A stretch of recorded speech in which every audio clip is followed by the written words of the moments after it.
నమస్కారం. ఈటీవీ 360కి స్వాగతం. ముందుగా ప్రధానాంశాలు. విద్యార్థుల ఆత్మహత్యలు నిలువరించేందుకు 15 మార్గదర్శకాలు అన్ని విద్యా సంస్థల్లో అమలు చేయాలని సుప్రీంకోర్టు ఆదేశం. టెక్స్టైల్ రంగంలో పెట్టుబడులు పెట్టండి. తైవాన్ ప్రతినిధులకు మంత్రి శ్రీధరబాబు ఆహ్వానం.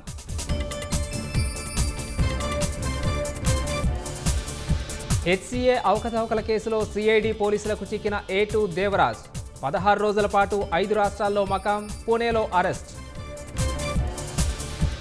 ఎస్ఎల్బీసీ సొరంగం పనులు తిరిగి ప్రారంభించేందుకు ప్రభుత్వం కసరత్తు. తవ్వాల్సిన ప్రాంతంలో ఎయిర్బోర్న్ లైడార్ సర్వే చేసేందుకు సన్నాహాలు. నివసించేందుకు ప్రమాదకరంగా జీడిమెట్ల పారిశ్రామికవాడ పరిసరాలు. భూగర్భ జలాలు కాలుష్యంతో దుర్భరంగా ప్రజల జీవనం. మరో ముందడుగు వేసిన భారతీయ రైల్వే.